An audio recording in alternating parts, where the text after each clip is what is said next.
Hey, we're live here, Pine Tree Studios, Testimony House, New John Simmons Show. I have an amazing duo of people here to hang out with this evening.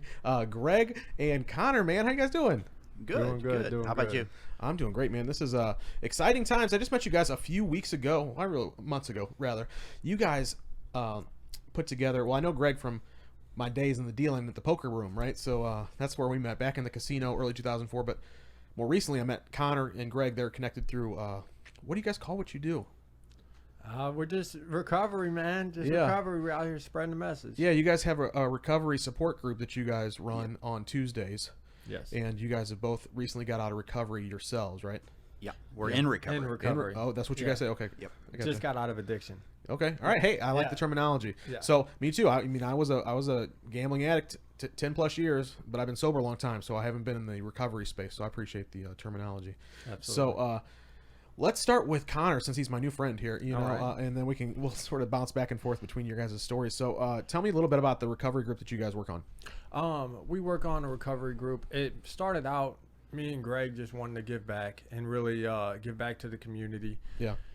And we were thinking, what's the best place we can start? Do we want to start with addicts, or do we want to start with maybe the families and the loved ones of the addicts? So we, through ACPD, we were able to open the doors for basically a parent and loved one help group for them.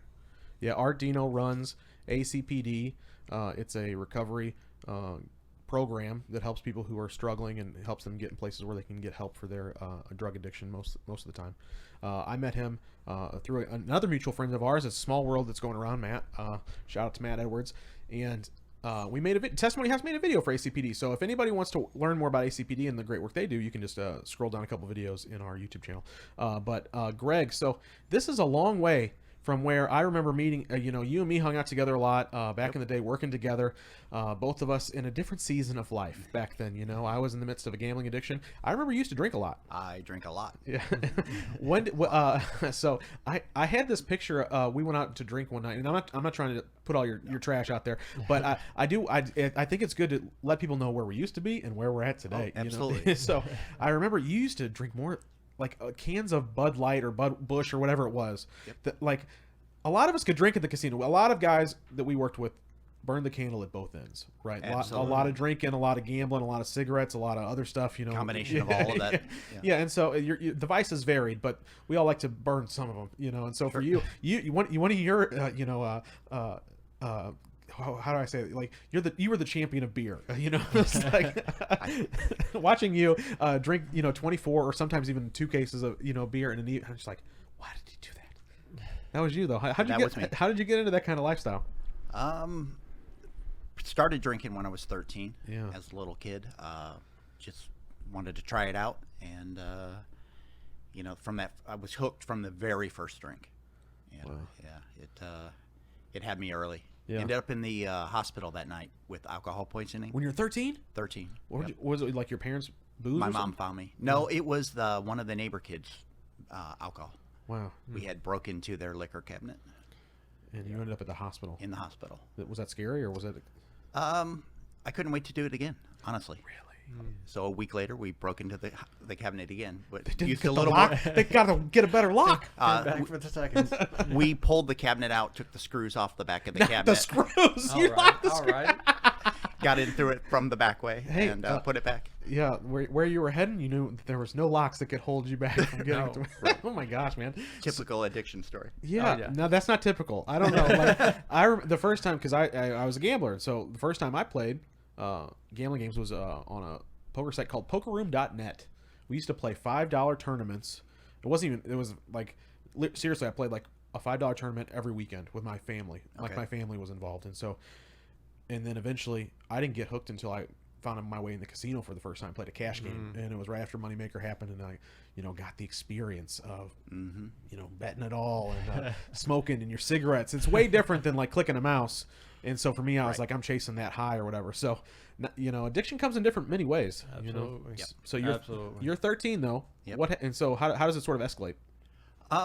Started when I got to high school, was able to drive. I was not scared to go down to East St. Louis. Yeah. Because back in the 80s, everyone had a gun in their car, you know, because we got done hunting. We were allowed to bring you could have the guns in your car. And so I was never afraid to go down to East St. Louis. And if you could drive through Max's Liquor, they would sell you. Huh.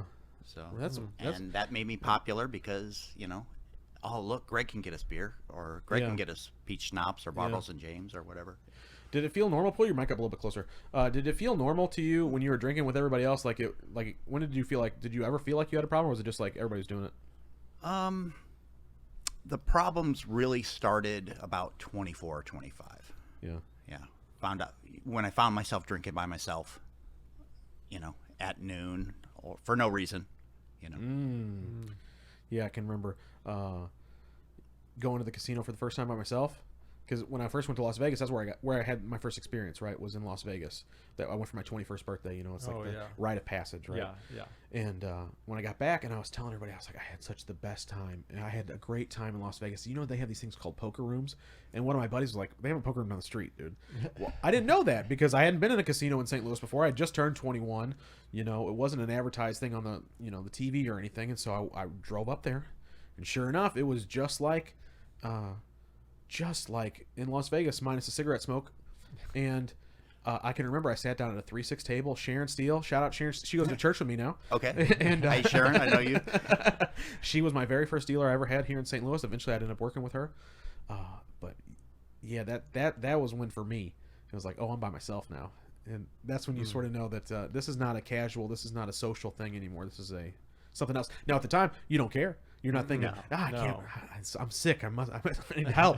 No, you're like, this is fun. I don't need nobody else to do this. Forget them, and it becomes a social thing. Connor, for you, what did it look like for you?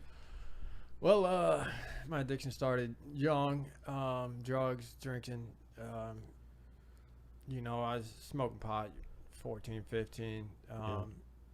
By the time I graduated high school, I was a full-blown heroin addict. And high school, yeah, heroin. Yeah. You were a young guy. Yeah, very young guy. How do you get into heroin? Because I was in high school. My friends did drugs. If they would have mentioned the word heroin, I would have ran so fast in the other direction. Like, it wasn't a scary thing for you at first? No, it's it wasn't. Because there wasn't a whole lot of you didn't hear a whole lot about the overdoses. You didn't really hear about it tearing apart lives. At least the school I grew up in. It was kind of shunned upon as far as with the other drugs were not as shunned upon. Yeah. But I picked it up and I loved it. At the time. And I really just I ended up stopping shortly after high school, but it took a little bit. Yeah.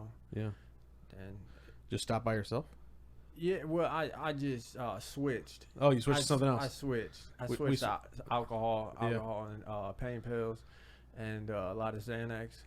Yeah. And, and then that happened for a while, man, and I just, in that motion till my early 20s, lost one of my best friends to suicide, and, it really took off again, back on heroin, and, in and out of jails and out of prison. Prison, yes sir. Okay, so that's something I never got to experience. Connor, what happened that led to prison, man? So I basically drugs is what landed me to prison. Yeah. All of my cases are drug related, and it's just goes to show the track record of an addict. Whenever it breaks down to it, it's if I wasn't partying or getting high, I was getting in trouble because I needed to get high, and I didn't have the funds or the what have yous to do so.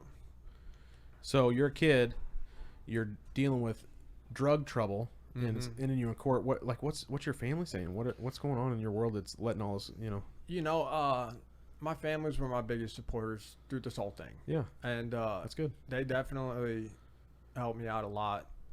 They had got me lawyers to try to get me out of trouble.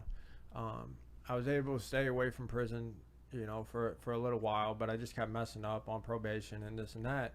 And I remember calling my family one time from jail, and my mom's like, "You need to call your lawyer." So I call my lawyer, and my lawyer says it doesn't matter the amount of money that you spend, you're still going to prison. And yeah. How were you scared? I was. I can't lie. I was. Yeah. I was. I would have been. Yeah. So what happens, man? Tell me what it's like, because I don't know. In I don't prison? know. Yeah, please. In prison? Okay. Well, Let's scare some people straight here. You know what I'm saying? Like, it's like a giant babysitting for adults. Is it? Babysitting for adults? Yeah. Kind of like a casino. Yeah. Yeah. Yeah. The slot machines are a prison for some people. Absolutely. There's a lot of gambling in prison, surprisingly. I believe that. That's where I started gambling at, actually. Really? Yeah. For like cigarettes and stuff like on the movies? No, yeah, I mean, sometimes, yeah. Yeah.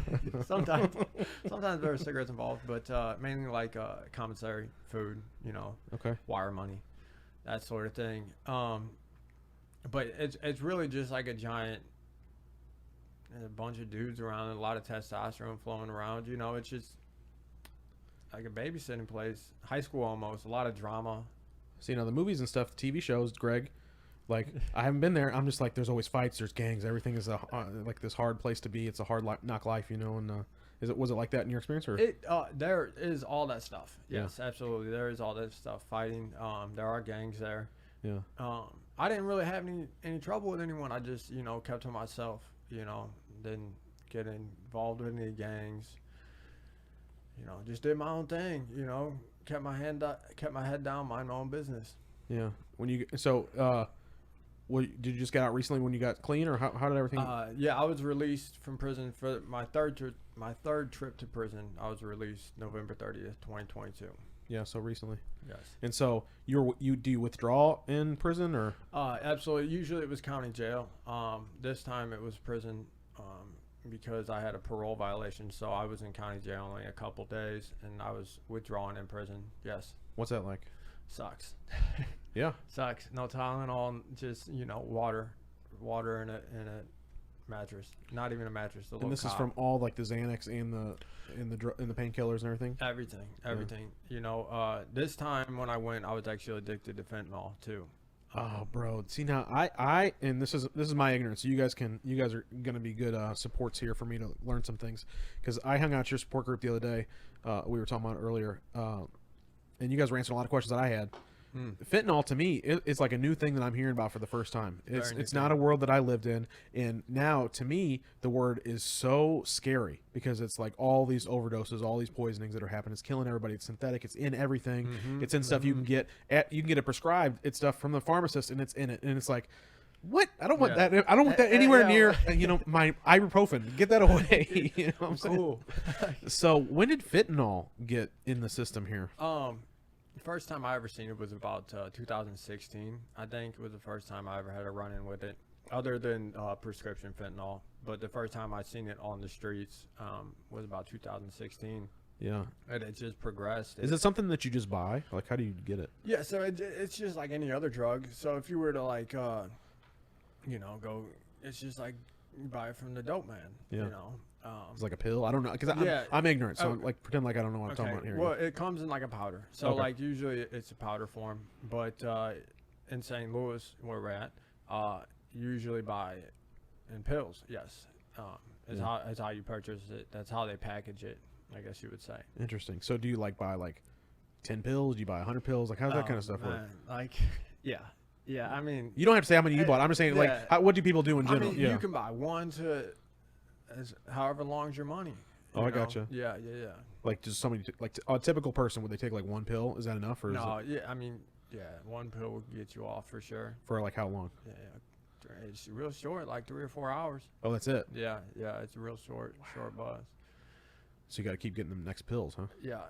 Very, very addicting. Physical withdrawals, mental withdrawals. And it was better than heroin. So like, what was the incentive to do it? It wasn't any more heroin. There wasn't. And whenever it came to opiates, especially nowadays, your opiates are either pharmaceutical opiates, which is like the cream of the crop, I guess you would say, in the drug world, or Because you get it from a doctor and it's clean. yes, yeah, you know what you're getting, or it's fentanyl. Back in the day, there was heroin, and it wasn't as bad. You didn't see as many people overdosing. You didn't see as many people dying from this substance, and fentanyl is just wiping people out left and right. That is crazy. Did you have any familiarity with this, or was this something you learned about when you were? The drug aspect I learned when I was in Texas. Yeah. And rehabs before that. Yeah. So let's talk about Texas for a minute. Okay. So you guys went there in a long-term recovery program. You went for alcohol and you went for drugs, yeah. And so it helps out people in different phases of addiction or different substances, right? So how did you end up? Tell us a little bit about the place and how you ended up there. It was during that real cold stretch over this last year. I had left living with my girlfriend, and I was living in a hotel for about a month. Pretty much I was eating Starburst and drinking vodka, and that was my calorie intake for the entire day. Wow, Greg. And so I realized, I hit the low of the low, so I started searching around for some rehabs in the area. I called Harris House, I called Centerpoint, I called Gateway, and everything was, it was cold. And the weather has a lot to do with the amount of people in rehab. And so what I put my name on the list, never got a call. And then I was trying to get myself off of the alcohol. There's a thing called delirium tremens, which is like a psychosis where you actually see and hear stuff. Is this from drinking too much? From coming off of drinking. Oh, okay. So from coming off of drinking, actually stopping alcohol, if you use a lot, can actually kill you.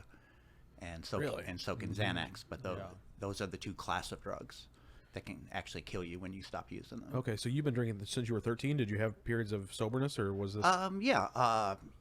When I was 13, through high school, we'd drink on the weekends. Yeah. And then once I turned 21, probably until 2010, never went more than 3 or 4 days without, some sort of alcohol. Yeah, Whether okay. it just be a beer after work kind of a thing. What happened in 2010? 2010, I actually went to my first rehab facility. Okay, so you've been more than once. 3 rehabs and a actual mental institution. All right. Well, I'm thankful to hear this, and I want anybody to catch this who's listening. Recovery is not an easy road. No. And it looks different for everybody. Some people are one and done. Some people don't need it. Some people find Jesus and it delivers them. Some people got to go 100 times, and hopefully they make it out to be able to get to the 101st where they finally get rid of their demons. So 2 or 3 times, like I said, I tried to quit smoking. I was telling Connor off the air. I smoked for 15 years. I couldn't stop. Tried all the pills, all the nicotine gum, and that was that. They gave you something that gave you nightmares. Wellbutrin? Yeah. I tried this. Nothing worked. A bunch of the people at the poker room did the acupuncture on the ears or whatever, to try and quit smoking. None of it worked. But once I got born again, man, I was taking a walk, trying to get healthy, trying to lose some weight, and I was smoking my little cigarettes. And then guy was like, "What are you doing? How are you going to get healthy doing that?" And I was like, "Oh, man, God, quit asking the right question, And so I threw him in a dumpster right by 7-Eleven by my house. Never smoked again.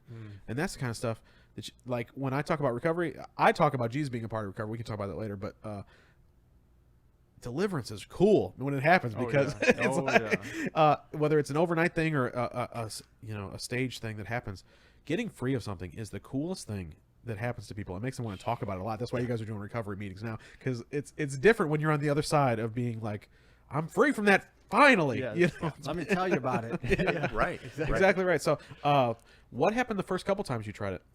I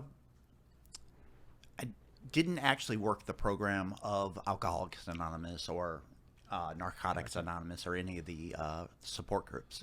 Actually, were you going because somebody wanted you to go, or because you wanted to go? I went because somebody wanted me to go. Yeah, I did the same thing. Yeah, when I was gambling so heavy, it was like, I had to get a lot of help, right? I need some money to bail me out to pay my rent or whatever it was, and so it's like stipulations would come on, the financial giftings that I would get, the help I would get was like, okay, I'll give you this money if you go into rehab, if you go see a counselor, if you give me your debit card. I mean, I've been to rehab many times too.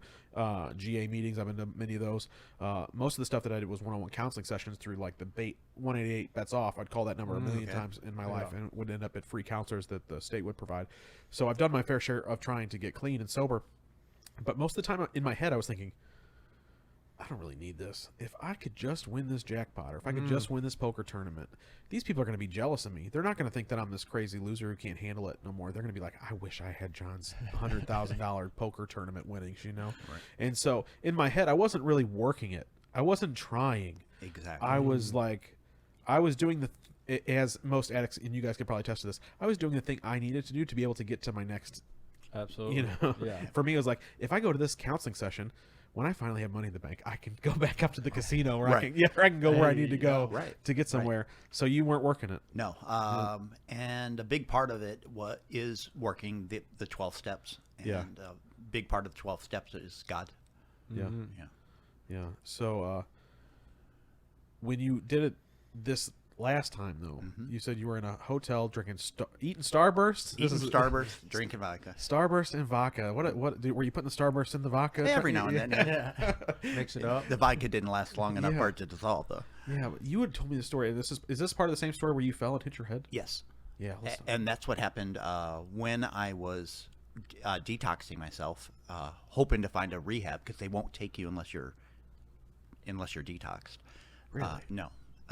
You got to be sober to get into rehab. Yes. Doesn't that sort of defeat the point? Yes. The one we went to. Yes. Oh, okay, Yeah, gotcha. yeah. All right. So I woke up on the floor of the hotel bathroom in a huge pool of blood, at probably about the size of this table in front of us. That's so scary. Don't remember anything. I guess I had when you detox from alcohol too fast, you can have seizures. So when I got to the hospital, that's what they figured had happened. Ended up with stitches. Who on found me. you? You woke up. I found myself. Yeah. Yeah. Found himself. Yep. Found myself. So you woke up and with all that blood loss, and what did you do? Just call the 911 or called. what? I Yeah. called Uber. Uber. Okay. I called Uber. Hey, I got $12. I need a ride to the hotel. I'm not going to mess with the back seat or Right, nothing. right. I'm not bleeding. I'm not bleeding. Right. I had a huge towel on my chin. Ended up with 5 stitches. And Holy moly, Greg!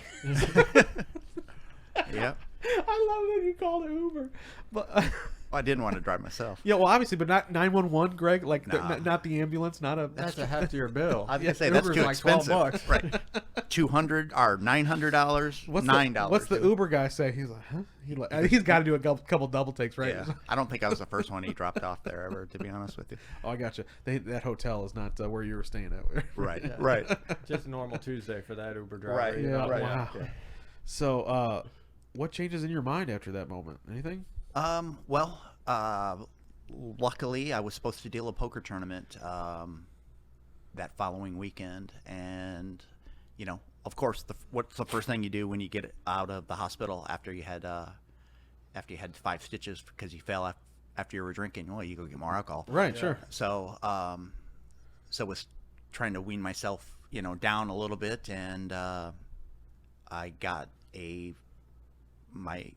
tournament I was supposed to deal at. I couldn't make it because of course I'm inebriated, and it was all the way in Arnold from Fairview Heights, and so I think God sent one of the other dealers over to talk to a friend of mine, and said, "Hey, why don't you have Greg call this number if he can't get into a rehab?" And then that's how I got Art's number.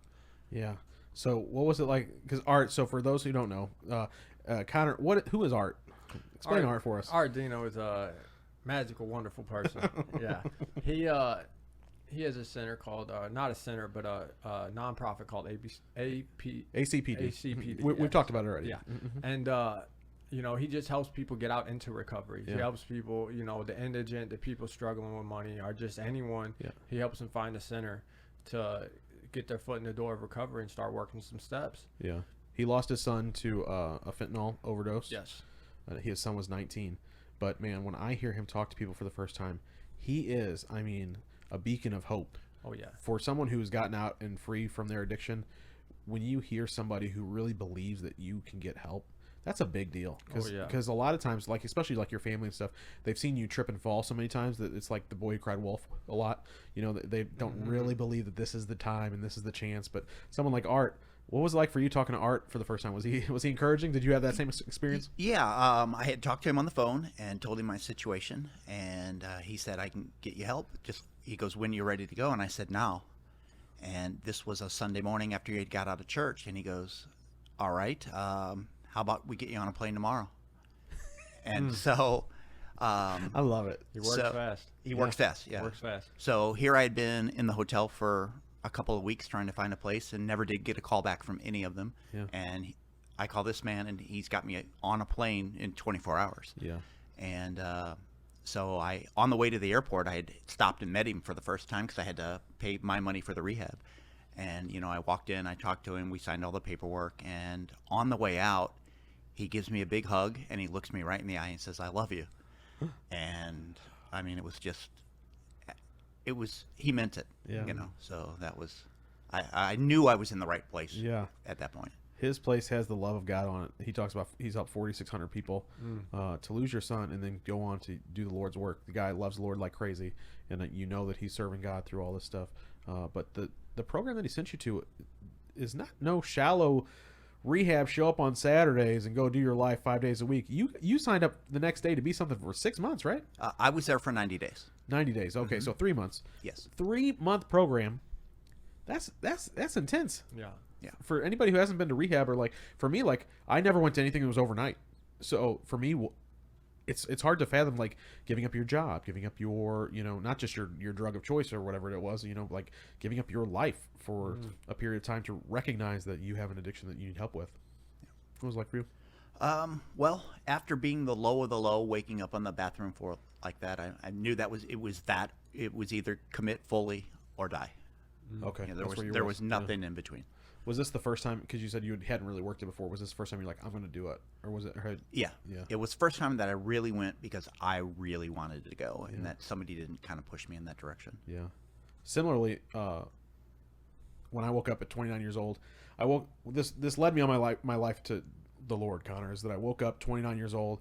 I lost $500,000, and I remembered all the dreams that I had growing up. You know, I wanted to be a pro wrestler. I wanted to be a rock star. I wanted to do all these things. And I woke up at 29. I was like, I'm about to turn 30. I was like, I haven't done none of this stuff.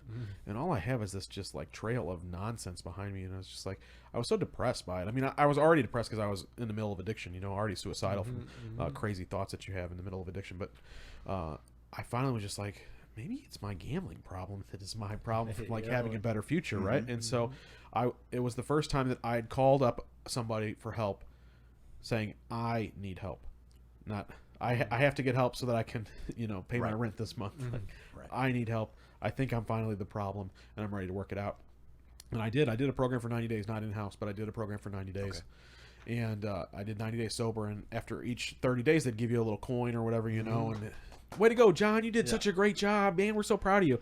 And that was so amazing to me, because as an adult who had just messed up his whole adult life and had everybody tell him he's a loser and you're not going to amount to nothing, why don't you just stop? Why don't you just stop? How many times you guys hear this, right? Oh yeah. Why don't you just stop it? And for me to hear someone say, we're proud of you, Right. that was a big deal for me. I hadn't heard that as an adult. You know, you hear it a lot as a kid, like, great way to draw like, you know, something on a piece of paper with some crayons. Good job, you know, Johnny. But this was the first time as an adult. And so, like, I really craved that attention. And so I was able to stay sober for 60 days and for 90 days, like, feeding off of that just, like, proudness of these people, you know, being proud of me.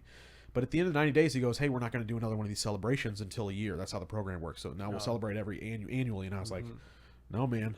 I was like, I sort of need this. You know, I was like, what do you mean 1 year? I was like, and here's the thing that happened to me. And you guys can tell me if you've had experiences like this. We had done a lot of stuff. He's like, you know, we say the serenity prayer all the time. And he was trying to get me into like a 12-step type of mentality, you know, and getting on God. I wasn't there yet. And I was just trying to get help. And I asked him, I said, the whole 90 days I was clean.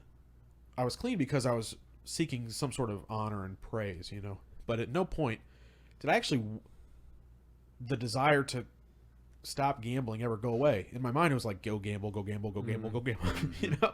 And so what I did was like, I locked myself in my apartment. I either went to work or I ate as much McDonald's as I could, you know, go and eat and like crash my body to sleep, you know, and I'd sleep as much as I could, or you know, I did nothing else. I smoked a lot, but I smoked in that 90 days probably triple the amount of cigarettes that I had smoked previously at any point in my life. I mean, just that's what my whole life is like. Do anything to not gamble. Absolutely. Do anything. It's like every thought in my head was gamble, gamble, gamble, gamble, gamble, gamble, and it was the only time I could get any peace was sleep. You know. Absolutely. I do know that feeling. Yeah, and so when I finally was in this conversation with this guy, and I was like, why hasn't rehab fixed me? Because that's why I went, right? I was in these in these sessions trying to be like, why am I not fixed? This is supposed to fix me. I'm here. I'm clean. Now you're telling me I'm not going to get any honor anymore, so I don't really have a reason to stay clean. And it really frustrated me. I was really upset. And he said something to me that I think changed my life forever, because it led me on a path to Jesus. He said, "You don't get fixed. You don't get fixed." And I was like, "You don't get fixed? What's the point?" Like, I was I was distraught. He's like, you learn to live 15 minutes at a time. And that was the most depressing thing that I had ever heard. No. I was like, I would rather gamble and deal with the consequences Right. than to live a life where all I think about is gambling for 15 minutes, and I try to like figure out a way to not do it. Like couldn't see myself living that way, you know. And so I walk out of the place, like before I'm even out the door, I'm calling my bookie, like, "Hey, let's put some money on the on the thing." And all of a sudden, I go on this 8-day bender. I've gambled everything every cent I had. My 401k, it's gone. Everything that wasn't bolted down in the apartment, it's gone. Everything's out the door. I got just a couch and me and this little TV. And the Jets, it was the Giants and the Cowboys played a Monday night game. That was my last bet that I played before I got born again. And I lost it, and I was just like, man, what have I done with my life, man? And I was suicidal, Connor, Yep. And I heard that I was like, maybe I'll just pray, and I hadn't really prayed before, I mean, as a kid, like I went to this little Baptist church with my grandma and stuff, but I didn't really know the Lord. The only other time I remember praying to God was the night before my dad died. I prayed for a night off school, and the next day I woke up and my dad was dead, and I got a whole week off school. And so I sort of blamed God for my dad dying. And so I sort of didn't have a relationship with God anymore. But here I was like, all right, God, if you're real, how many times do you guys do this, like, like bargaining with God Absolutely. conversation? Oh, yeah. Yep. Just help me out of this one court date. That's right. Yeah, Exactly yeah, right. That's how I was yeah. doing. I was like, God, if you're real, I need you to show me a future and a hope for my life, because I don't see one anymore. And the craziest thing happened. I heard this voice in my head. I don't know. I didn't know it was God at the time. I just thought I was going crazy because I was finally hearing things. The kingdom of heaven is upon you. The kingdom of heaven is upon you. Finally, I'm not hearing gamble anymore. I'm hearing something else. But I had never heard that term before. Wasn't familiar with that. And so I thought I was hearing voices. I ran out to the room in my other apartment. The only thing I had left at the house was this Bible my dad had given me. My dad, when he died, one of the things they gave me was his Bible. Now, my dad never talked to me about Jesus. He never preached the gospel to me. He never, but I opened up this Bible for the first time. I see he's got his handwritings in the margins, and he's like, he must have, at least at some point, opened this up and studied it, But anyway, so I opened up the New Testament. And I don't know what to read in the Bible. I don't know nothing about it. So I'm flipping to the New Testament because I knew that Jesus was in the New Testament. I'm reading the first page, Matthew, Mark, Luke, John, right? And I get down to chapter 3, and it says, "The kingdom of heaven is upon you." And I felt this like warm blanket. I don't know if you guys have experienced the Holy Spirit before, but it's pretty it's pretty amazing. And so you feel this warm blanket, and I just like, in this moment, I'm looking at this Bible, and I'm reading. I'm like, I just stopped in my tracks. Oh my gosh, God is real. He's talking to me. And I was so overwhelmed, like with emotion, and like I didn't know what to think. So I just kept reading, right? And so I'm reading that Jesus died on the cross for me, and and if you just forget, ask for forgiveness of your sins and all that stuff. And I'm having this exact opposite experience that I had thought the Bible was, because if you would have asked me 10 minutes before this happened, what is the Bible? I would have said it's a book for old people. The stories are, names you can't pronounce, he's and yous and thous and all this stuff, and like it's not for us today, and it's a book of made up stuff and all this. I had all these reasons to not appreciate it, but in the moment I was experiencing a completely different thing. The words were jumping into my heart, and I was like experiencing them. And so I just remember just like breaking down and be like, God, oh God, like I'm talking to him for the first time, right? Like, Jesus, I messed up, man. I don't know what I do with my life. I've ruined it, all this gambling, all this stuff. And I start confessing everything. Oh, Lord, I've done this and I've done this. I don't even know what I'm doing. I got no one there to coach me. Like, this is a legitimate like God encounter where I'm just like pouring my heart out to him on this thing, and he's and I just felt this peace and this weight just come off my shoulders, and I just knew at that moment that everything was gonna be all right. I didn't know how it was gonna be all right. I didn't stop gambling for 6 months after that. Like I didn't get delivered from gambling right away, but I just had hope. I had hope for the first time, and hope, and that's what the Bible says. When you put your trust in Jesus, hope shows up. And I had never experienced hope before. I'd gone to a lot of rehab. I had wanted it to work, but I didn't have hope for it to work. I wasn't like, and so like when you find peace and hope in your life, it is a different experience. And I think those are the things that really help people find recovery. It did for me, just having something to wake up for. Is like I would just read the Bible every day, in fact, I just read the book of Matthew for like the first 30 days. I was like, this book's enough. Like I don't need the rest of this Bible. These first couple pages doing good for me, and so, but he delivered me of, my bad language and my smoking and eventually my drinking and then my gambling. And that stuff is crazy to just drop off your, you guys know how hard is it to just get rid of all this stuff? It's so hard to get rid of it. Yeah. For it to just fall off like that, it's such a good feeling. Once you get that spirit in you, Yeah. It's a whole different ball game, man. Yeah. So anybody who is out there and is looking for answers, looking for hope, I would encourage you to ask Jesus or ask God. So when you guys were in rehab at the 3-month facility, is this part of their program, or was it something else based? So it's a 12-step based program. Yeah. Where they come out of the Alcoholics Anonymous Yeah. book is a lot of it. There was some smart recovery there also.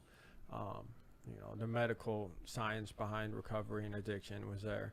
But where the real work came from is through a 12-step program. And in a 12-step program, you need to have a higher power, God, as you will. And, before I came down to this program, I was in prison. And, I didn't know what else to do, man. I was stressing over a date. When am I going to get out of prison? Yeah. And I already somewhat had it made up in my mind. I'm going to change my life. And my cellie at the time told me to pray, and I prayed, and I was like, something simple. I ain't prayed in years except for, please let not be the cops. Yeah. Oh yeah. Yeah. I remember. I do remember praying, God, let this bet get there. There's let the Jets get the over. Yeah. That's exactly right. Yeah. So I prayed, man, and I was like, just God, if there's a way if you got a way for me, man, show me. I think I even started with just like, bro, I didn't know what I was doing. I didn't know how to practice prayer. But man, my prayer was answered. The next day, I had a Bible appear outside of my cell addressed to someone else, in the prison. So it wasn't a Bible addressing my name, and it showed up. And it took me a couple hours to realize the signs there. And I'm stressing. I got into a little wreck outside the cell, and taking care of that. And my cellie the whole time's like, man, you prayed last night. Because I told, you talk to your cellie about everything. Yeah. I told him what I prayed for, all that. And he said, you prayed last night, and then this Bible appears, and you didn't even take that as a sign. And that night I cracked that Bible open, man, and started reading it. And we had tablets in there. I was, Stephen Verdict. Yeah. Yeah. I started watching his sermons and just really diving in, man, because that was God answering my prayer. Yeah, that's really cool. Well, what was it like? So I'm interested to hear what it's like for somebody who's reading the Bible for the first time. What was your experience with it? Oh man, it's a trip, man. Yeah. It's cool. It's cool because I was the same way as you. Whenever I looked at the Bible, I grew up Methodist. Okay. I never really read it. And anytime I did try to pick it up or whatever, it wouldn't make sense. And I started in the New Testament as well, and I'm going through Matthew, and I'm like, man, it's making sense. Yeah. I was like, yo, someone's talking to me. Yeah. Yeah. And it just, and then after I dug in deeper, Matthew, Mark, Luke, John, Acts, I started really getting in there. I started realizing that, this is a way to live. This is a way to better yourself. It's going to help me. It's going to help me battle my addiction. It's going to help me in all aspects of my life. It's going to help me, maintain my anger. It's going to help me maintain responsibility. It's going to help me maintain discipline. Yeah. And, I just dove in and really started dissecting it. Yeah. So I don't want you to be offended by what I'm about to say because it's not about you. So I watched this documentary about these guys who had drug problems, and a lot of them went to jail, and they would open up their Bibles and they call it Jailhouse Saved. Yeah. Oh, yeah. Yeah. Okay. Are you familiar with this term? Or Absolutely. I don't know if that's the correct what they call it in there or not, but that's what I heard on this documentary. And they were like, yeah, you'll get different, after you get out once you're free. I've seen you free, man. You're free now, and I still see you chasing after Jesus, man. Absolutely. So a little different, yeah. Absolutely. Yeah. I mean, and you do see that a lot. When they're in there, they get locked up. Now they're in prison, they're in jail, whatever. Boom, they're in the Bible, they're holding Bible studies and this and that. But as soon as their feet touch the bricks, they're back to their old stuff. Yeah. And It's easy to fall back in your old life. It's so easy. I think it's because you don't have a future, right? So, like, you don't know what your future is, right? Like, you have a future, obviously, but like, God has a plan and a purpose for all of us, right? So, if we haven't discovered that or haven't looked into it, I think that makes it incredibly difficult to run from your past addictions, because I personally think that the greatest way to get free of whatever the demon is that you're chasing or that's chasing you is to have a future to run towards, because then you don't want to look back. You don't want to go back to where you were, where you've been, or what you're doing, because now you're like, oh my gosh, this is way better. Even the idea of it is way better than, the experience of what I used to be doing. And so that's when God called me into ministry, and I was like, I'm going to chase this, and I don't know what it looks like. And 10 years later, I'm still doing it, but having something to go towards. And so, man, I'm really interested in Greg's story, though, because I haven't heard much of, because I've heard him say that Jesus showed up, and for you it was a little different. Yeah. So it kind of started right when I got down to Texas. They had said, hey, Art had told me, hey, look up this guy named Connor when you get down there. I'm like, okay. So I walk in, they're introducing me to everybody at the house, and here's this guy sitting at the table playing solitaire, and I said, hey, I'm Greg. Get me in. I said, I said, I'm Greg. He goes, I'm Connor. I'm like, oh, hey, man, nice to meet you. Art told me to look you up. And so he was actually my roommate. Well, it was the wrong Connor. Oh. I didn't know that this Connor, that there was another Connor. So I'm in my room trying to get everything together for that first night, and the house manager comes up and says, hey, you need to pack your things. You're moving. And I'm like, did I do something wrong? Kind of a thing. So they moved me to a different room, a much better room. And Connor here was there. Mm-hmm. And the real Connor. Well, the real Connor. And please stand up. So we kind of looked at each other, and we were like, man, you look familiar. So we started talking, typical, did you play poker? Did you work in the pizza business, kind of a thing. And then we come to find out that, and Art did not know this. When Art made sure that we were in the same room, but Art did not know this. We had been in rehab together before. 2016. For real? Yeah. Yes. Yeah. Whoa, I didn't know that. Yeah. Yep. We go back like Cadillacs. Yep. Yep. Yeah. Yeah. So we knew each other from rehab. We didn't stay in touch after that, but And it obviously didn't pan out as either of you wanted. right. Right. Yeah. Exactly. Right. But that was the first sign that I should have, that God was working. That's but I crazy. didn't catch on, Yeah, God, hard-headed. God was with both of you. Like, he's like, come on, guys. Yeah. Come on, guys. You Oh, guys yeah. are like, no, God, we got this. We got this. No. We'll figure this out for you. Right. Yep. Oh, it's a good thing the Bible says God redeems lost time. And I believe this about anybody. So anybody who's like, it's too late for me. It's I've already messed up or whatever. I'm 6 years old. I'm still addicted. Guess what? God redeems lost time. So I feel like whenever you finally get on the Jesus boat, when you get on the God boat, and you find salvation, and you're ready to say, God, what's my plan? He's gonna say, well, this was my plan for your 100 years or whatever, right? Mm-hmm. But you didn't find me till 60, so I got to just speed it up a little bit, So so I feel like there's extra blessings and extra fun that gets to come in that little short amount of time, because you get to experience, the fullness of what God has for you in a shorter amount of time. So I think that there's a little bit of blessing in that, as opposed to like you start when you're 5 years old and you get to get all the same stuff, but it's spread out over less birthdays. It makes sense. Absolutely. And now me and Greg are linked up like a Gucci belt now. Right. I like it. Yeah, we're this is like my best friend. That's amazing. And it's crazy. We met in rehab. Yeah. And then met again Twice. Yeah. In rehab. Twice. Yeah. So you guys are in there, and so walk me through like a typical day In the rehab in Texas? Yeah. If you weren't up by 7 o'clock, the house manager would come around, wake you up. You had to be downstairs and ready for a meditation in the morning by 7:40. Is this like prayer? Yeah. Or do they just call it meditation? It's like a guided meditation off YouTube. I use the time to read the Bible. Okay. Actually, but yeah, it was a guided meditation. Okay, gotcha. And after that, you were kind of free to make breakfast. When you were in the house, everything was, the food was there for you, but nothing was prepared for you, like other rehabs do. This is more of a sober living. It's like just a bunch of guys living in the house, and a bunch of girls living in the house, and then they meet together and do recovery work. Separate houses. Yeah, Okay, gotcha. Live in separate houses, but Gotcha. the meeting was at this. They would come every day. They'd get there about 9:30 in the morning. Okay. And then we'd start our first meeting at 10 o'clock. Okay. Meeting from 10 to 11. Break for lunch from. What's a meeting? So like somebody facilitates it. You guys like, is it like It's like a meeting? A lot of it's 12-step. We had a lot of big book studies, and then also they would have speakers come in. John Lee would come in, great guy, wrote some good books. And then or we'd have people come in and speak and just share a message of recovery, hope, and strength. Yeah. Okay. Was that helpful for you guys? Or like when you first got there, is that stuff you want to hear? Like I don't know. Like you feel like it's a. For me personally, I did this time. I was actually clean. I had been clean for a month or so whenever I got down there, and I was just ready to get the tools back. So I'm soaking up everything I can in this aspect. But yeah, I mean, I know personally I was. Yeah. Whenever it came to diving in. Yeah. Yeah. So you get a message, you eat lunch, and then. Another meeting from 12 to 1. Yes.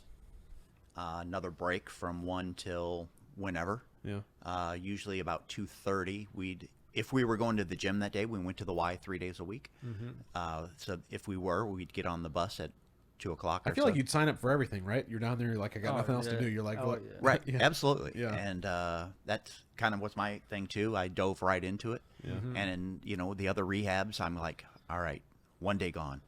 Oh, yeah, I got 27 more days of this. Here I was like, 1 day gone. I've only got 89 left. Yes. What can I make, Oh, that's so good. 2 gone. That's so what good. Can I've only got 88 left. Yeah. Yeah, so you instantly felt that sense that like something's about to change, like it's changing. Yes. Yeah, that's so strong. It's not a clinical setting. It's not a clean, sterile environment per se, hospital kind of setting. Yeah. And I'm not kidding you. In the first 2 or 3 days I was there, I heard more grown men tell each other that they love them Oh wow. and mean it, than I had in my entire life. Wow. I mean, how do you react to that kind of stuff? It's a beautiful thing, Yeah, man. I mean, yeah. it's like at first, I mean, it's at first you're just like, yo, you're faking, Oh, But, yeah. And then like once you get to know these guys, like Sal, Boz, everyone down there, the techs there, we got real close with them, and they're like, I love you. And it was like the first day I was there, I'm walking up the stairs to go to bed, and dude's like, all right, good night, I love you. And I was like, I love you too, bro. I appreciate that, and you could just hear the sincerity. Yeah. It reminds me a little bit of church, Yeah. love you, brother. A lot of hugs of people you just met and this kind of thing. The community is really welcoming, right? And so it makes you feel. It probably opens you up to want to share a little faster. To receive a little faster. I imagine because it's not. I don't know how. I mean, listen, we've already shared. Like when I entered these kinds of situations where I'm in a rehab or a counseling session or something, my heart's not really receptive to it. So it sounds like it may be being in this situation where you're I don't want to say the word stuck, but you're not going nowhere for 90 days, but you're getting love bombed for a phrase, and you're hopeful. Right. Now we could have gone somewhere. You could walk out the front door at any time. Oh, you can leave. Yeah. Yeah. It's not like Centerpoint or wherever where they literally lock the door and you Leave can't and open come the door. back, or just leave and you're No, you come leave, back. you're gone. Yeah. Oh, I But, gotcha, but I you gotcha. could have walked out at You could, yeah. any given time. Okay, so no one's forcing you to stay there, but you're working it out. So how long does it take before you feel like something shifted in or did you feel that way? It took me a little while. The steps, which I said earlier, there's 12 steps. It only mentions alcohol 1 time. It alludes to God 7 times in those steps. And one of the big things in recovery is having a spiritual experience. Okay.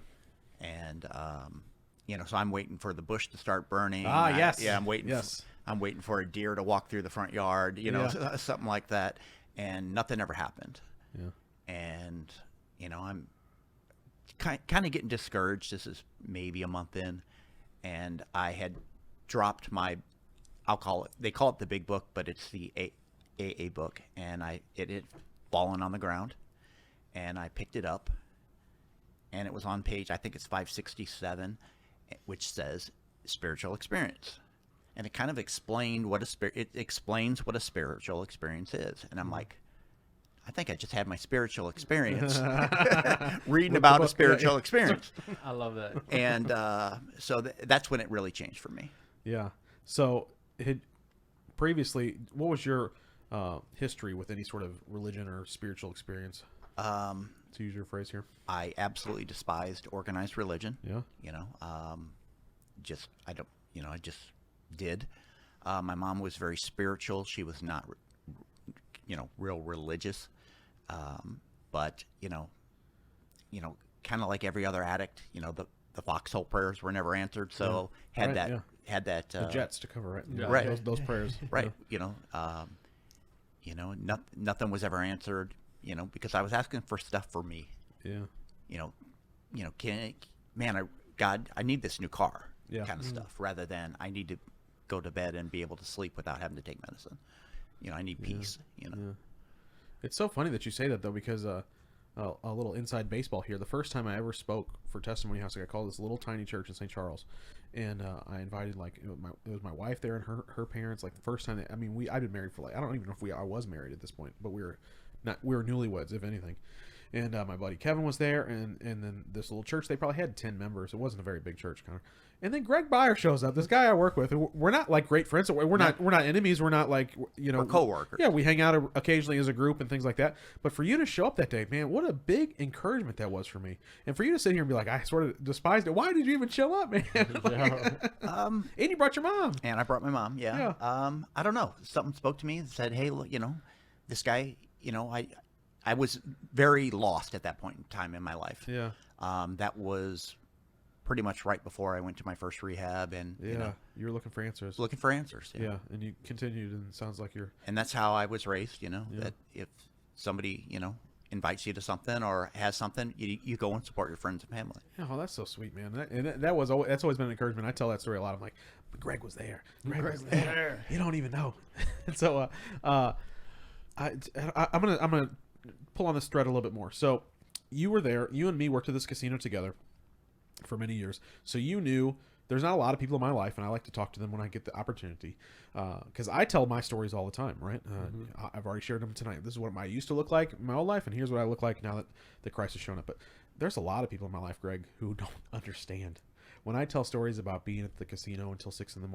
or working a midnight to 8 shift for 5 years, like they're like, huh? Or being like, hey, I used to drink all the time. I was just drunk, and I would smoke a bunch of cigarettes, and I would, gamble my rent money away, and I drive to Tunica and gamble your rent money away. Absolutely. And my other friends' rent money away, my mom's rent money away, and like it's just like I stole and I borrowed and I steal some more to fund this addiction, and to have someone who saw me then and then got to see a transformation. It's hard. I think when you talk about Jailhouse Saved, like someone who has had a legitimate experience that has transformed their life. It's hard to change your life around, especially when you're struggling, And so when people see that, I don't know what people think, but it's typically not like good for you for some reason. Like it's like, I'll believe it when I see it. Like I remember people at the casino being like, "Oh, if John's still a Christian in a year, I'll be a Christian." 3 of my friends said that, and I was like, "Come on now, where are you? Where you guys at? Like, come on over." Yeah, the joke was, how long till we see John on TV because he was embezzling money? Because this can't be real. Yeah, seriously. Yeah. So So we're doing this movie about sports gambling, and do you remember seeing anything or experiencing anything in the casino, or with me in particular, with me gambling or gambling in general, that was different than the type of person that I am today? I'm curious. The fantasy football or the fantasy. Yeah, I guess it was baseball league, fantasy baseball league. We're in a fantasy baseball league together. Yeah. And you were the commissioner, and the recaps at the end of each week were. We all waited for the recaps because we wanted to see how John roasted everybody in the the league. And I remember thinking, I'm like, man, if this guy would ever take this ability and use it for good, because it was.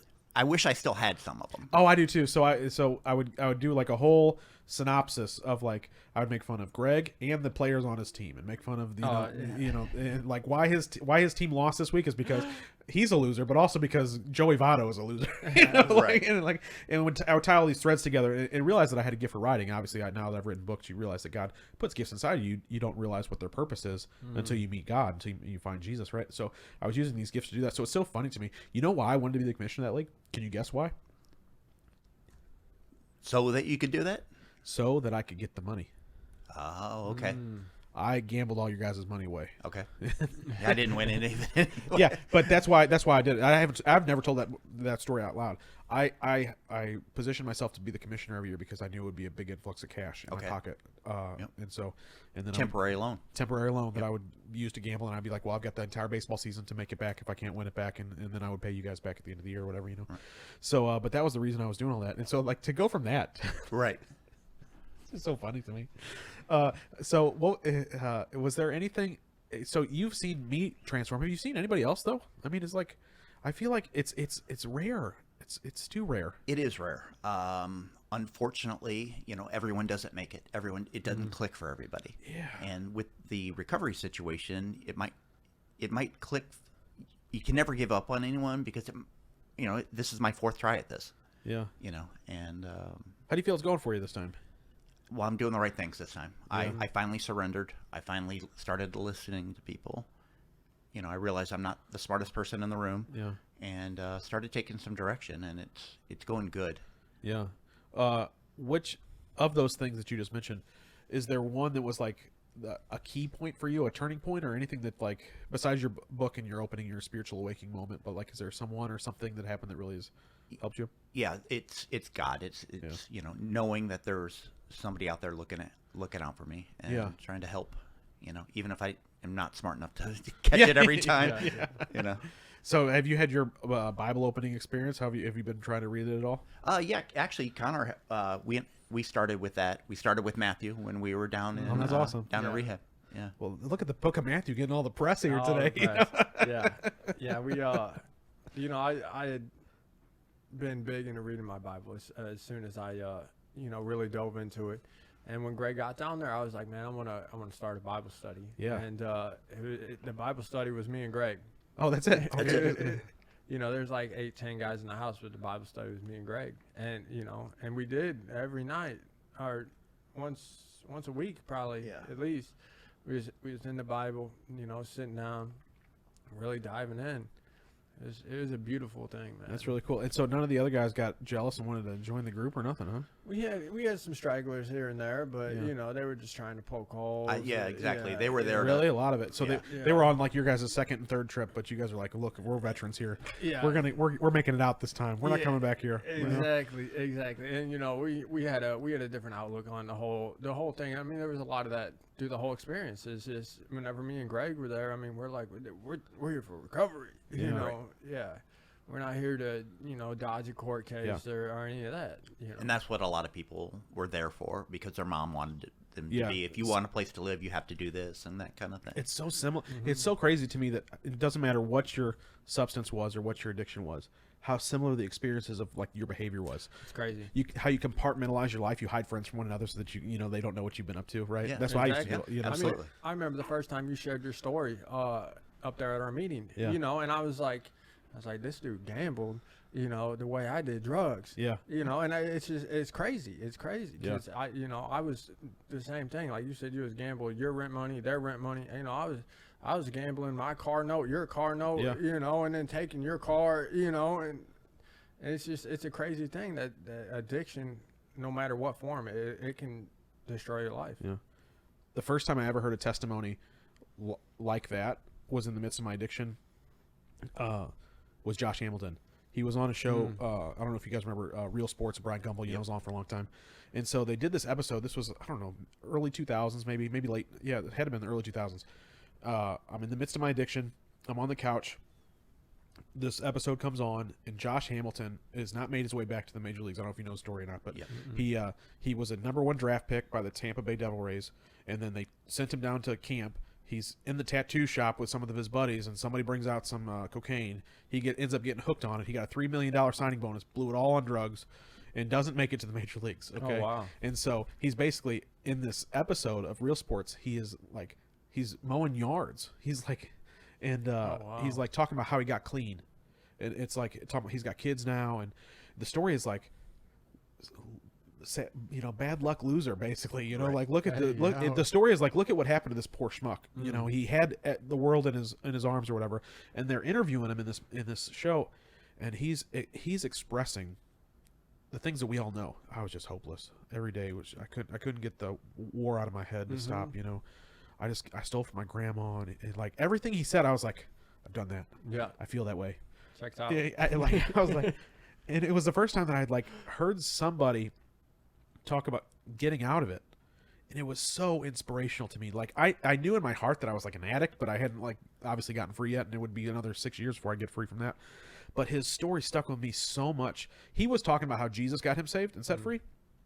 I left that part out of it. That part, the only thing I took out of it was that you got free, and so I know if this guy can do it, I might be able to do it. And so eventually he ends up in the major leagues. He becomes an MVP. He signs a $125 million contract with the Angels. He goes to the World Series twice. Like has this amazing home run derby one year. Like this amazing, incredible story, and it's just, and I got to ride that. We went to Texas, saw him inducted to the Hall of Fame. I got his bobbleheads. My dog's name Hamilton. Like I've been following this guy for a long, like his story is so encouraging to me. It was the first testimony. And so now when I hear people's testimony, that was the first of many that I've heard now, just you two or two more tonight, is it's just like when God shows up, everything can change in somebody's life, and it's worth saying every day, because you guys know, I know what it's like to be desperate, bloody, bruised, in jail, work, not knowing what's going to happen the next day, but it's not going to look great unless I fix something, Right. And it's not really something we can fix because we have to give up our way of doing things, and that's hard for people. Oh yeah, it's getting out of that self-will, man. Whenever I talk recovery, a lot to people, it's a recovery or addiction is a self-will run, mess, basically, that you're trying to control, fix, and manage everything in your life. So whenever it came to me getting into recovery and staying clean, I had to get out of self-will, and I had to get in God's will. I do a lot of praying on that. Got to get rid of my character defects and my fears, really to change. Yeah. And it's cool because I never thought I would look forward to waking up every day to go, be a carpenter. Isn't that crazy? It's Right. Yeah. I'm like, driving an hour to work, at 4:30 in the morning, driving an hour to work. And I'm like, man, this ain't too bad. Yeah. Right. And then I love it. Finding a new life, because that's what we call it. So there's, I don't know if you remember, Greg. So Justin Willenbrink, who used to work with us at the, just had a baby, right? Yeah. So, well, he just had an anniversary. I think. Willenbrink. Yeah. I think for the other Justin. Yeah. So, I'd worked with him at Ameristar for years, before we got to River City. And so we get to River City. They knew. So I had this history, Connor, of being like the sort of shut up and deal poker dealer. I would have a sort of a grimace on my face, all the time. And, I took it as a sport of pride, really. The poker dealers appreciated a dealer who would shut up and deal, who wouldn't like talk to you a whole lot. It was more about making sure the game was right and this kind of thing. And so but work was like, you got to smile, you got to jump, you got to be a magician on the stage. They told us once, and so like I was really bad at this, right? So I sort of had this reputation as having the sour face, right? And so after I got born again, I'm still working at the casino, working with Greg, working with Justin, but my life had changed, and I'd started, experiencing things, but I didn't realize that it had outwardly started to show. And so Justin kept seeing me. He's like, John, you keep smiling a lot. You keep smiling a lot. He's like, I'm not used to seeing this, And I was like, I am? Like, I didn't even recognize that just having a smile on my face was so much different, than just knowing that I had lost $300 in the game I was watching while I was dealing cards. Yeah. And so he started calling me the new John Simmons. He's like, hey, new John Simmons here, everybody. That's how I got the name of the show. It's not because it's the new show. It's because I became a new person in Christ. 2 Corinthians 5:17, you become a new creation. And I know that that's what happens when I hear stories like you become a new person. It feels just different.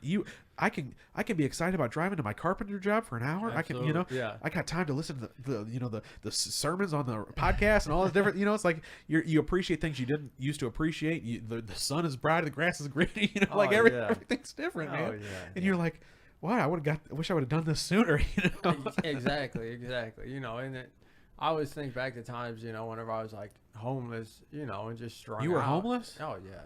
I mean, I was off bad. Wow. Off bad. What's the worst of it? Like homeless, like on the street, homeless with your friends. Like I was, I slept on some couches, Yeah, I mean, it was a lot of couch surfing until I burnt all those bridges, and then it was, in the parks, not long in the parks until I finally, was like, this sucks. Yeah, we've witnessed.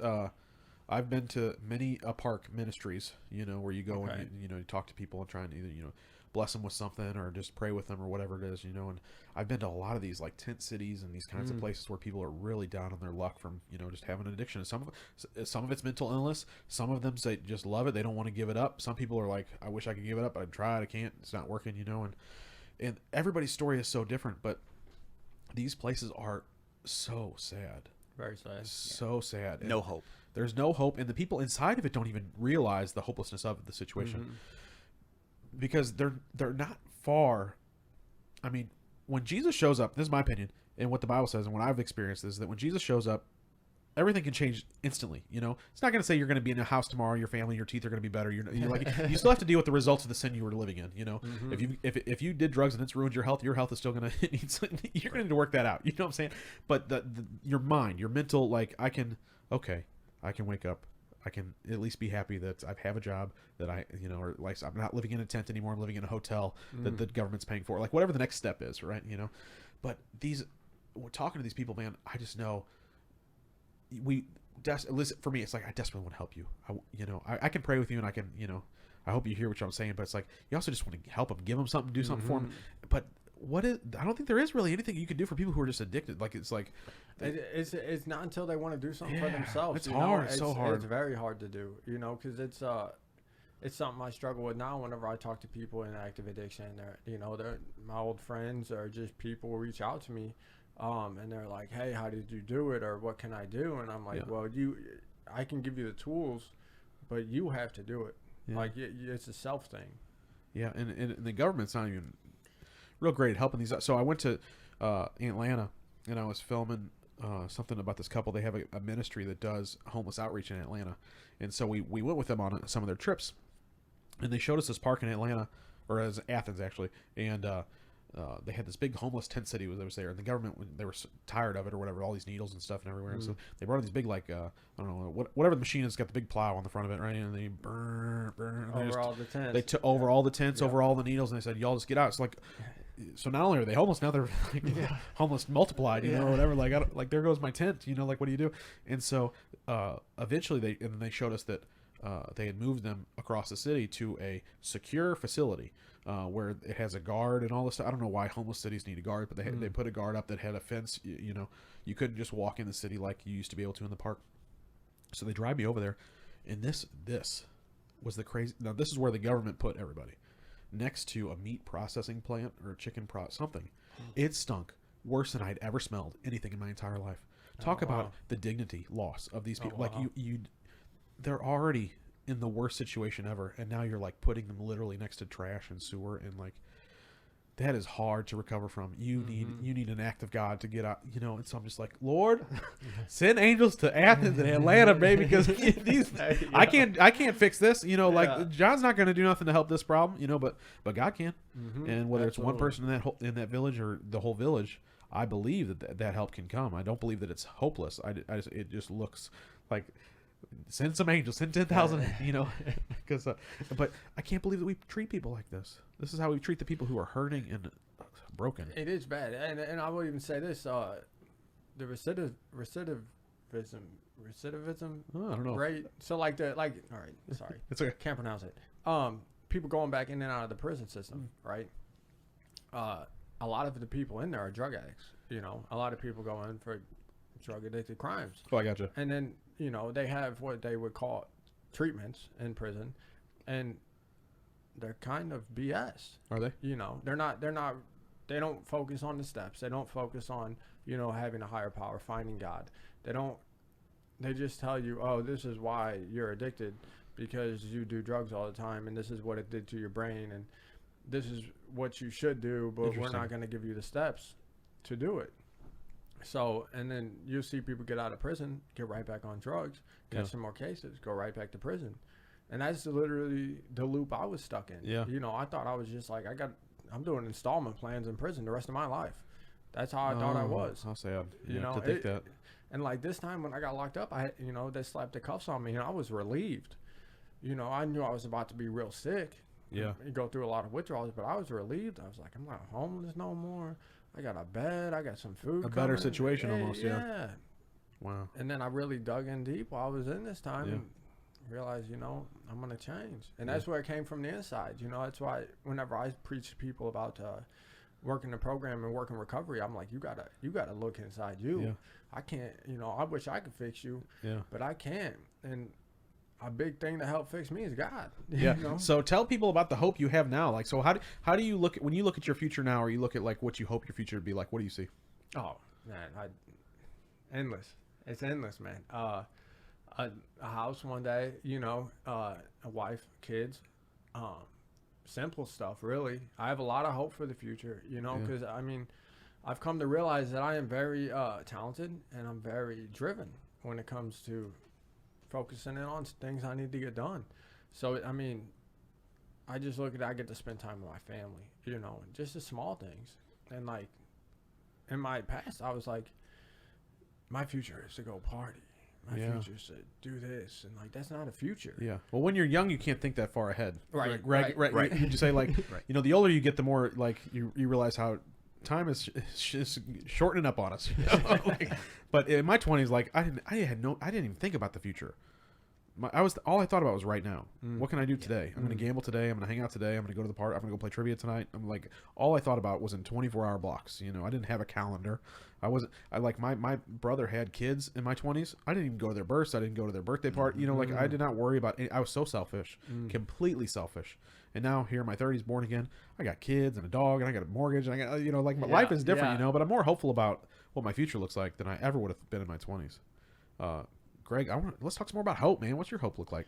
I think that the big thing that gives me hope is the fact that we're helping other people. Yeah, it's so good. Oh, yeah. And that's kind of what keeps me driven is that the chance to give back. Yeah. And that makes me hopeful that, I can stay out of this this current the reoccurring cycle of constantly doing good for 8 months, 10 months, 19 months, and then just going back to the same old thing that got you there in the first place. Yeah. And I'm hoping that our little groups gets bigger and better every time, every week, and that kind of gives me hope that being able to help other people, So. Yeah. Your group that you guys work with is not just other addicts, right? Or No. former There's addicts, right? no addicts on a regular basis. Yeah, on a regular basis, it's mainly loved ones. A lot of parents of people who are in addiction are newly into recovery. We get some addicts here and there. We've helped send a couple people out to treatment to get help, but it's really to help focus on the families, give them the do's and don'ts, what enabling looks like. And, I'm no doctor, but I can tell you from experience of what I did to enable people. So that's basically what we give out there. We teach the 12 steps to the parents. So when their loved ones going through the 12 steps, they know what they're going through.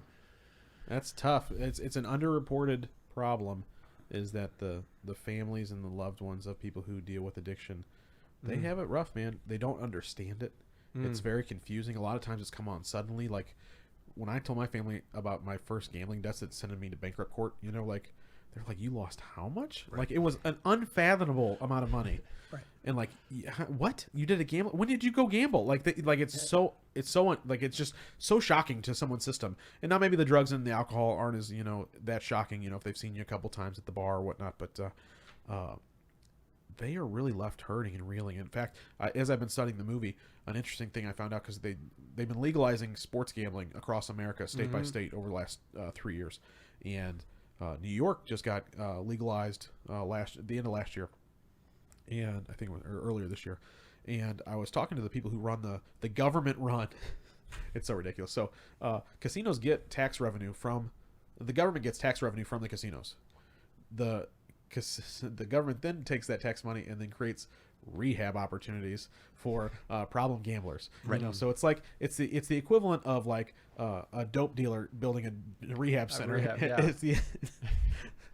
You don't get that's conflict of interest at least.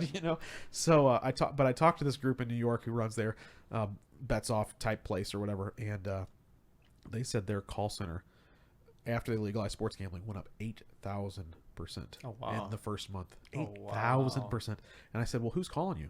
And this was a great question, because she said it's not the people who are gambling, it's the moms and the families. girlfriends. Mm. And it's mostly calls from women.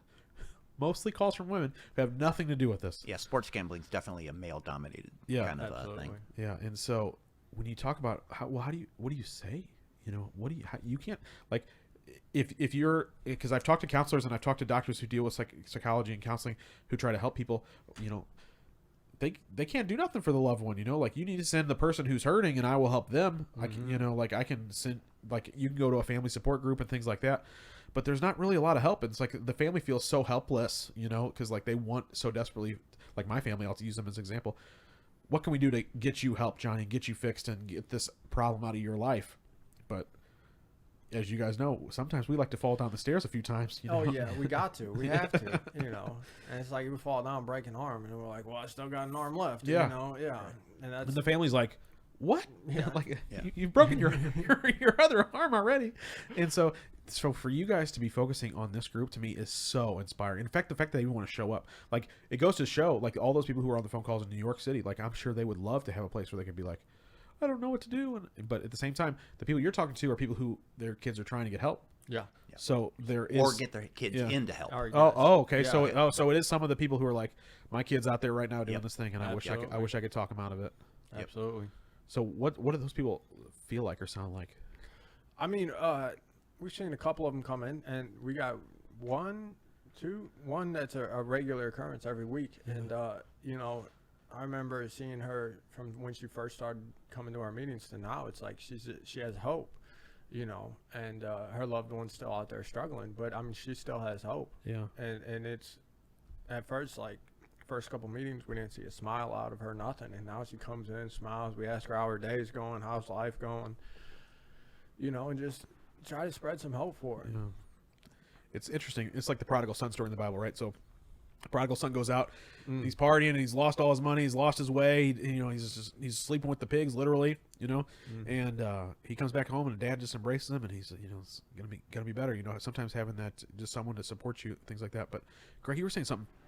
You were like, just helping people helps me. You Yes. know, and I think that that's very biblical, right? So to become good in the kingdom, you become the servant of all things. You know, it's like God says that, you know, for us to give ourselves away. You know, if someone offers your jacket, give them your, you know, shirt and pants too, and, you know, you want to slap them, give them your other cheek. You know, it's like it's all about serving others. You know, And that's the step. That's the 12th step. is it? Yeah, is giving back, and you know, that's what keeps us sober. Yeah, for me, as a selfish person who was in addiction for so long, I never gave back.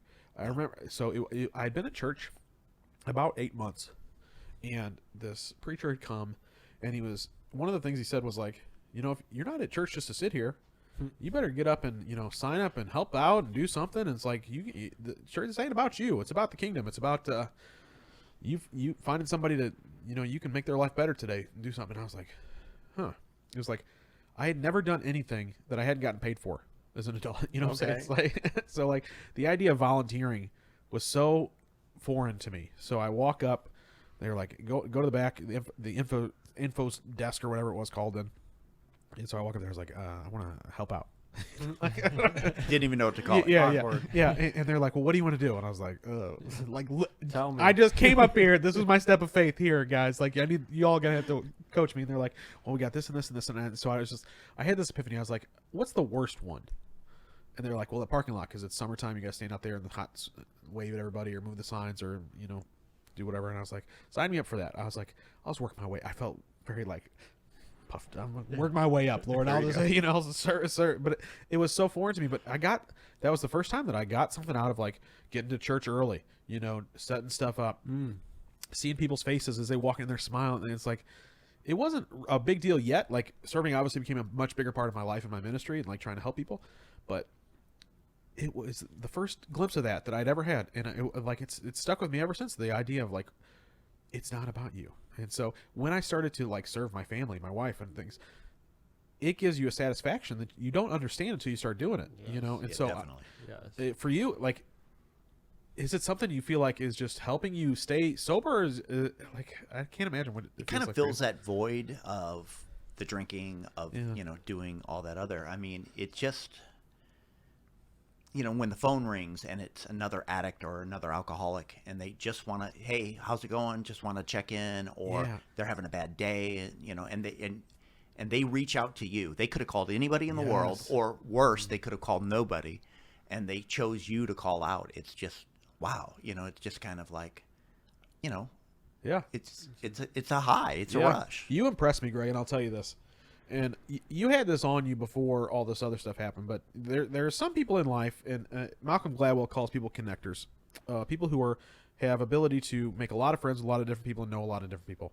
And so you've been around town, you've lived in all these different places, you've worked in gaming and pizza and and construction, and like you have this wide net of people and experiences and all these kinds of different things. And I think it's really helpful because your personality is very like, hey man, how you doing? Nice to meet you. Like I'll meet anybody. I'll hang out with anybody. I'll go talk to anybody. Like a lot of people like me, very introvert. Like I gotta trust you before I'm even like ready to like sit and have lunch with you. You're like you'll sit there for 4 hours with a stranger, And so I've seen you do this over the years, and I think that it's proved very effective in what the role that God has called you to do today. Is because like for someone to be able to use to know that they have their own issues, but still be willing to help somebody else through theirs.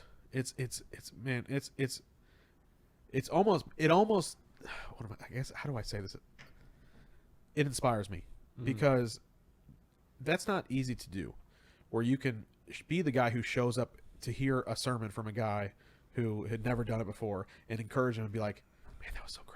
That was so, and to hear that for me when that was just me, that was long before you got saved, long before you got out of rehab and you're experiencing it. And I can only imagine how you've been paying that same way of life forward to hundreds of people I've never met who've had a conversation with you, or had you shown up to their rehab meeting on Tuesday, or had them call you on the phone. And I'm sure you're getting phone calls from all sorts of crazy people who didn't have any idea they were going to call you that day, but all of a sudden they're calling you, and you are the voice of hope on the other end of that line. And man, God has put something special in you to be able to be that person who receives that phone call and say, man, I'm here with you. That's so good. You're doing And so sometimes great. that's all it takes. Yeah, you're doing so great. You're such a voice of encouragement, man. Even as long as I've known you, you've been like that. And not everybody's able to stay positive, optimistic in the worst of situations. But you've always just been very like, everything's all right, guys. It's all good. I through the worst of it. Some of those times, in active addiction, obviously it's a act. Yeah. Okay. All right. But that's how my mom was, and that was one of my favorite characteristics of her, was having nothing. She'd get her power turned off to make sure that the kid down the street had a prom dress kind of a thing, and that's kind of definitely carried forward into the recovery. Yeah, I think that it's gonna pay dividends. I think as your group grows, like you had said, like you had like 13 or 14 people in this last meeting or one of the last meetings. Yeah. And for you guys, like you said, you've been discouraged a couple of times because there's been either no turnout or very little turnout. Yeah. I think we've had 1 week where it's been like 1 or 2 people, and it is a little discouraging. But we're there. We're going to share a message, whether it's one person or if it's no one. Me and Greg are just going to, sit there and talk, go have lunch, go have dinner. Yeah. I think the community you guys are building is so cool, and it's so important. It's so necessary to help people. Just stop there to help people. Like when you're able to build a community around that, and in a space obviously needs it. I mean, Art has worked with 4,600 people. Like that's a lot of people, and they're all coming in through the doors now. So the next 4,600 people are all going to meet Greg and Connor, and they're all going to have the opportunity to say, "Hey, we've been through this, guys, and you guys are going to be a voice of hope and hopefully optimism, and just a calming voice in the wildness that is the world of an addict, right?" Absolutely, and it is very wild at first.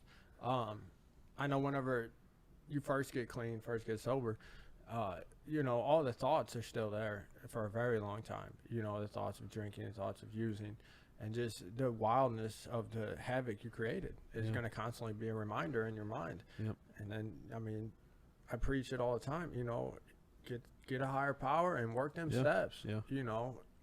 Thank God. Yeah. It's always important to remember that, just because you find Jesus don't mean you don't have to deal with the results of your sin. Oh yeah. You were telling a story just last time I saw you, the first time I met you. It's like you're still dealing with some of the court cases and things that are in your past. Yes. Even though and to me, like when you talked about it, you're like, we're just praying, we're trusting God for it. You know, Absolutely. like that's a big deal, man. That is a Yeah. big deal to just even have that kind of optimism. Sitting here, not worried about it. You're not probably sleeping. It's probably not keeping you up at like too much. You know. No, and I mean, there's even times the way I accepted it was I prayed on it a lot. I prayed on it a whole lot, and now I just, if God sees that I need to go back in the system, I'm gonna go back in the system clean. I'm gonna carry a message the whole way through, and that's So good. That's how I accepted it, because God's got me. God's got me on a path. We don't know exactly what that path is. Yeah. And that may be a part of it, and I had to accept that, and Yeah. I do. Man, it's been a great talk, guys. You guys have inspired me, man. How can people? Do you want to let people know how to come to this thing, or? Yeah, or, absolutely. Absolutely. It's Tuesday night, 6:00. Usually runs 2 hours or so. If it needs to go longer, we'll stay and talk to anybody as long as they want to talk. Yeah. Rarely do we cut out before 8:00 though, but you're free to come and go as you want. It is at the ACPD office, which is at 5228 South Lindbergh off of Tesson Ferry. Yeah, it's in Tesson. St. Louis. You can. South St. We'll put Louis. the address and we'll put the links and stuff. You guys got a Facebook group or no? We do not have a Facebook group. You can tag us, put our Yeah. put our pages on there. ACPD does have Okay. a group, and usually Art puts something out on either Monday night or Tuesday morning, so you can join the ACPD Facebook group and get more info from there. You could always scroll through their posts too. Yeah. Awesome, guys. Well, I'm so encouraged by you guys' story. I had to bring you on. Anytime I come across people who have changed their life for Jesus, I want to talk to them, and to see you, Greg. I mean, I'm so encouraged by what's going on in your life, and I can't wait to see you even a year from now and see the journey that God's pulled you through. And like, I don't know what exactly He's going to have you be doing, but man, I see great things for your future. I see, you having a lot of influence and a lot of people who are hurting and broken, and I believe that God's going to, touch your heart even more to, expand your relationship with Jesus and just see things that you could never believe that you're a part of seeing.